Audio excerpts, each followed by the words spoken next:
Imagine being accused of stealing a phone, kidnapping someone, carrying a weapon, or even committing blasphemy. And before you could get a chance to explain yourself, a crowd has already decided that you're guilty.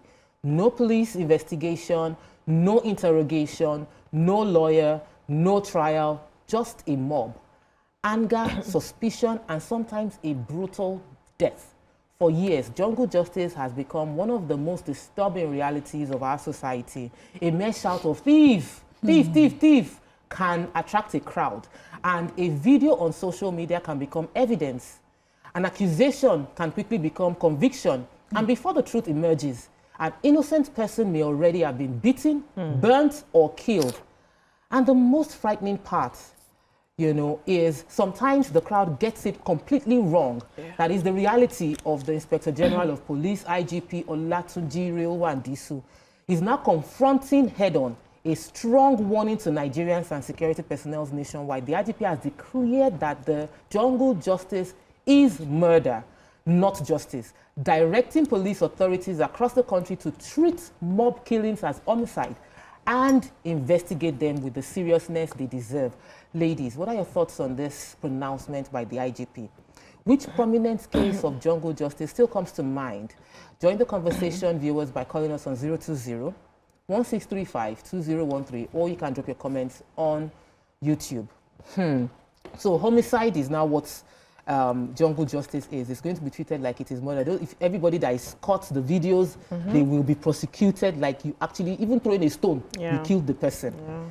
Auntie Annie, have you ever experienced jungle justice? How can I have experienced jungle justice? Have you seen, not you, like have you observed? I meant, like, have you experienced somebody? No, I don't think I have. I don't remember ever having to witness it, you know, but it's something that really touches my heart because people are accused wrongly. But while he's making that statement, you see the people in that police station, was it in Kaduna?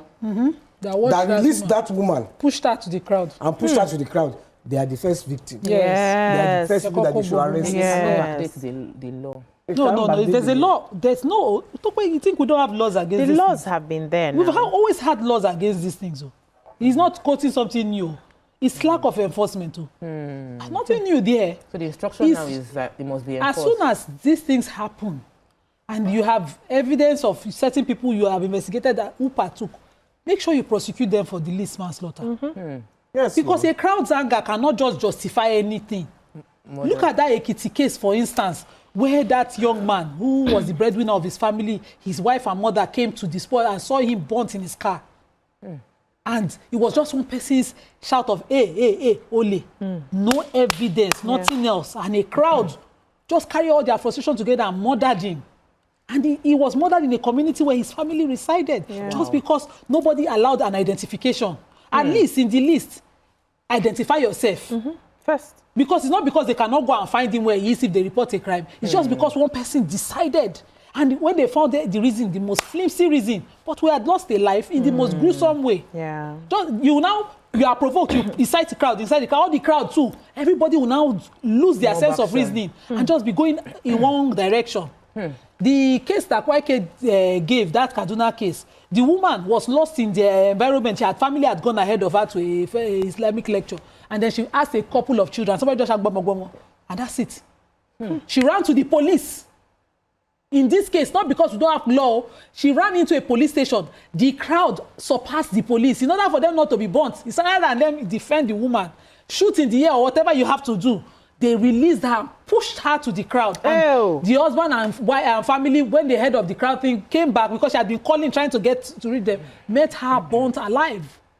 They met her corpse. Imagine the torture and trauma that the children will have to live with. Just because somebody did not wait for identity. Just because somebody did not say, identify yourself. The children in question that she was speaking with, she did not touch them. They went ahead of her. Somebody just started now. Just because the police were too cowardly to protect her in the police station. They pushed her back. They pushed her back to the station. You have arms. You are the police station don't have arms. Maybe they didn't have Thank you. No, the police are not helpless. They chose. The DPO in question should be in jail. He should be stripped of every identity, every entitlement that in his career. He has failed. Because if the police station cannot say, pow, pow, everybody, yeah, is it me? And I have witnessed mob jungle justice ago. Her friend was killed in Abuja, like that in Abuja. She's on Irede Road. There was a corpse I had to call Lagos State to pick up. When I came from work and saw that corpse, they left that corpse there for 3 days. What did they kill that corpse for? He was lost. He had come to the environment looking for an address.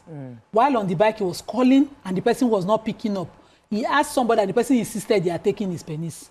Ha! In front of Victory Church on Irede Road, that corpse was beaten to death and left to rot there. They not even needed the day or not. How can you prove that kind of thing? Now the person have died. His phone had been taken. All his belongings have been taken. The body could not even be identified. Oh my God! Every single day that I passed that particular spot, my heart breaks. And the only thing that prevented it was that they would also, after 3 days, instead of calling, they would have buried it. But because people are starting to question, everybody now pretended I wasn't there, but it was a mob on that road that carried out that thing. It is the most unjust, unfair thing to do to any human. So we cannot be lost again. You cannot miss road again. Cannot ask questions. You cannot ask questions again. If I tap you, you don't want to answer me, you leave me now. If I tap you, help me, oh bros, I dey look for this address. If you suspect me, you leave me. We do it to me. So I said, I don't want to use something to touch me, so I'll go and bring good in the house. I will just not answer. Hey, you walk fast and go, but to incite a crowd. And the people that are even that crowd, how do you sleep at night? So the IGP is finally talking about the most important things. And I hope that, as YK said, you address it from the failure of the police to carry out their investigations first, to respond to crime first. The policing of these communities where these things happen should also be queried whenever it happens. How fast were you there? How fast did you hear of? Is there such a means where somebody can say they are doing this so because one person can try and put themselves, and it will result in that person's death as well, so that you de-escalate as fast as possible. We shouldn't allow it. Can you remember the one that was killed at that club in Lekki? Yes. The motorbike people, you know? So I can have something against you and just incite a crowd. Maybe you didn't do anything. Most times you didn't. The one of Lima, when they say you steal my penis, how can you prove somebody has taken it? How did they steal them? They don't say something. So all the inability to the science of itself. I like what our producer has done here. He made a list, you know, because sometimes these incidents happen and we forget about them. They talked about Alu 4, the one that happened in Rivers State. 2012, 4 Uniport students were accused of theft. They were beaten and burnt alive. We have Ibrahim Mbaya. This happened in Jos Plateau State in 2026. 25-year-old Unijos graduate who is a model, was allegedly beaten to death by a mob after being accused of stealing an iPhone 12. We have Emmanuel Effiong, Akwa Ibom. This also happened this year. A 21-year-old man allegedly brutally assaulted, killed, and secretly buried. Police arrested 4 suspects after a viral video emerged. We have Orile Alafia, another teenager. This one happened in 2016. There was Tale Maurua. This happened in Bauchi 2021. He was killed, over an allegation of blasphemy. We have Anthony Okbarufe and 2 others in Cross Rivers. They were reportedly lynched after allegation of theft. There's a Deborah Samuel in Sokoto in 2022. There's David Imo. So when we have these names, we understand the lives that have been lost, and we see, that was so painful. We see that we are always in a hurry for the wrong things. We do not take our time to follow through. And as far as I'm concerned, this is just being lazy about being lazy in going about things that we should go about the right way. We do not have the patience to wait to see justice. That's also coming from a place where we think that justice system has failed us. So the government needs to do a lot more. This is a step in the right direction. I applaud the IGP for looking into this, but it needs to go beyond just making the statement that if you are caught, there's murder. We need to see that justice is actually carried out. We need to see prosecutions. We need to see the beginning and the end of a matter in this regard, so that we can relax and trust the justice system to say that once we take this person to the police, investigations will be done. If he's guilty, he will be prosecuted. If he's not guilty, he will be released. And we also, as a people, we're too angry. No, that one is another topic for another day. We took us into some of the roots of this thing, which is anger. There, I had noted that I wanted us to highlight the anger that people feel. I also wanted us to talk about the fact that people feel like if I take this person, if we take it to the police, justice might not be served. Yeah. So this is our way of ensuring justice is served by dealing with the situation immediately. But really, it is still an anger thing. Yeah, before we go into that, I wanted to read from Ngumen Fiona, who is our regular YouTube person. She says her friend, he boarded a cab in Abuja. The next thing, the Abuki said he wanted to snatch his car. The Abuki told people that he wanted to snatch his car. He showed his ID card as a staff of the National Assembly, but they kept beating. Before help came, he had gone. This is someone's personal friend. This is someone we know. It's real experience. You know, this is a real experience of someone. And, you know, during the break, Tokpai also told us of one that she witnessed by herself. I can never, ever forget it. Ever. Because it was right in front of, they were chasing the person on a bike, and so there was a pothole in front of my studio, and his bike got into that pothole and delayed him, so he fell there, and they gathered tires, and I had to run into their school. I could hear he screaming. Hey God. Burnt alive because he snatched a bag. Snatched a bag. And so there are cases of false accusation. There was a particular one, Muhammad Sani and Aliyu Muhammad, both of them in Kaduna. This year, they said the two men were reportedly lynched after being wrongly accused of being kidnappers / motorcycle thieves. So it's like any excuse can lead to, any accusation can lead to being murdered. Don't even let it happen in the market. Because it's even worse in those places. I'm only grateful recently that, you know, there's a new way to handling, you know, crime like that publicly, where the crowd insists the suspect must dance till police come. Since crowd want to assuage their anger. Yes. I think, because I have been criticizing that as profiling, I think it's wrong. Because not every crime really is established at the point where they're shouting, hey. Imagine that somebody was running and you are just minding your business, say, help me, Olam. And then they come and grab you. You don't even know who said help me, Olam. It was impulse. You never get to explain. That happens. You know, those mistakes happen, and we've seen some of them like that. So somebody can go and take it off. Lawal, welcome to the show. Hawal. Hello, good morning, Hawal from Okera. Welcome to the show. Hello. I think there's a network issue. Go ahead, Nima. So where somebody just throws something and then accuses somebody or touches somebody, that we've seen drug-related investigation where you're on a plane, somebody asks for help. We've seen ATM, help me, and then the video is showing your face, whereas the person stole card, they have linked it to you. So we've seen different frame up or framing of people that can lead to a misleading crowd anger. But that line where the court says, give that person a benefit of the doubt, fair hearing, issues of proven guilty. Those are basic life human rights things that save lives, and nobody wants to exercise it anymore. Do you think that our police have the capacity to effectively de-escalate a mob? Because sometimes when you see them gather, I've accused an officer one time that, look at all these boys, those bus drivers. And he was like, what am I going to do? If I say I should try and stop them, do not. When they are alone, it's tough. But not attempting is bad. A police officer can come in once you're in uniform and de-escalate any situation by attempting. But when you are alone, I'm not saying it's impossible, I'm saying it's tough. If the crowd now becomes unbearable, where near a police station, like the case Sarake said, you cannot tear gas. Are you saying that they don't have?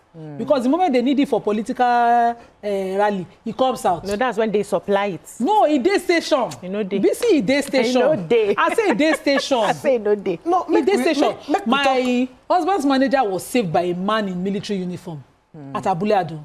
He was driving that white sports car. Now military color, you know there's a difference. Now, that's why I'm saying one person can de-escalate.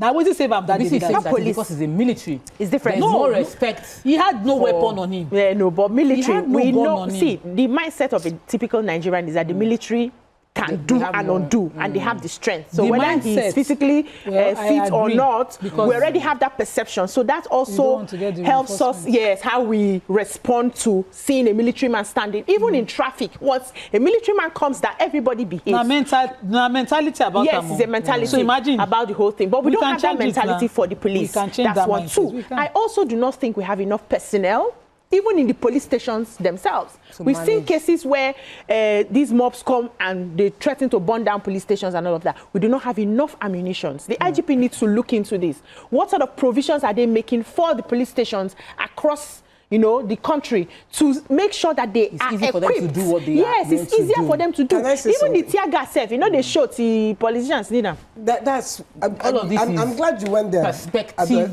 because I wanted to go there. Perception, because not facts. One of the reasons that our police, facts, but from reality we have seen, is not effective is because they are underfunded. Yes, they are underfunded. I remember I was in the police station one day, and they wanted to move the police to, this was about 4 years ago, to Osun for the election. It was either Osun, one of these states. Whoever called the DPO at the time, and he had to provide men, ammunition, everything. So the DPO was saying, you see, and he had to transport the police. Yes, now. To the state. Yes. Say, look at it, it's me that's going to do everything. So that's why my father sang, police station don't turn to bank. Until anyway, he's trying to whip up. It was not. I was there. They were calling now. They were using I was sitting there when it happened. They were deploying them, and they did not give them funds for the They deployment. didn't give them funds. Yeah. So the police, I don't know about. I'm not talking about this is 4 years ago. Yes. They need to the police, clean up. I know. They need to fund them. Do you remember many years ago when armed robbers entered police station? What did police people do? They don't have ammunition now. Because they didn't have anything.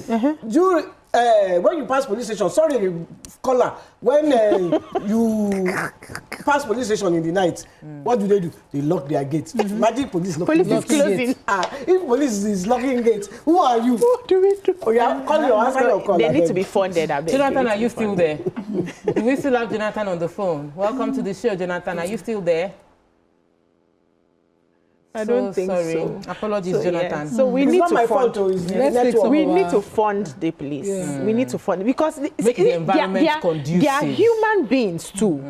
If my father was a policeman, I would not expect him to go with his bare chest to go and die. Who will train me and my siblings? Do you understand? But if they are funded, it also gives them that confidence to come out, and even if it's that rubber bullet that they shoot in the air and disperse people, they don't have all of those things. So we cannot be saying on one hand the police is not doing enough. Are we equipping them? They're not. Are we equipping them to do their work? I'm correcting this system. It looks like they don't have. Please don't correct me. I know what I said. It looks. It's from what we are seeing. Police that lock gates is what now? It looks Where have you been in the world? You have been all over the world. Where have you been in the world that police lock gates? Police don't lock gates. Police don't want to die for your sins now. You don't want to die for nothing. I'm not come here. By 6 p.m. Everybody help yourself. As banks are closing, I've actually been to the police Dori station in Dubai, and I was there till like 12 midnight. Okay. Did they lock it? Did they lock you inside? We were looking for my husband's wallet, and there was money in the wallet. And the person was like, "Don't worry, we'll find everything will be intact." He kept telling us. He called. By the time we got to the hotel, the driver had already dropped it at the reception. Complete. We want Nigeria to get there. We are going to get Nigeria there. will get there. So it looks like our police needs help. It looks like our Nigerians need mental. I don't like what she's saying. What is it look like? I don't know our what police need help. I'm hosting the show. No verse. Let me ramble. Don't allow anybody talk for you. Talk your talk. It looks like our police need help. It looks like the police needs more funding. It looks like they need more moral support. And we would like the IGP, who has been speaking, this is our current IGP, has been saying all the right things. As a host, you can say it looks like we are saying that our police need help. Rounding off the show. Which of you is a police need funding? We are saying police should not be locking gates again. Which of you is a police officer? So they need help. I also feel that the average Nigerian self needs help in managing their anger and their emotions. So everybody needs help. We have been praying for years. Let's add more physical effort to the prayer. That's what we can take on today's show. Have a beautiful day. Bye. Need help.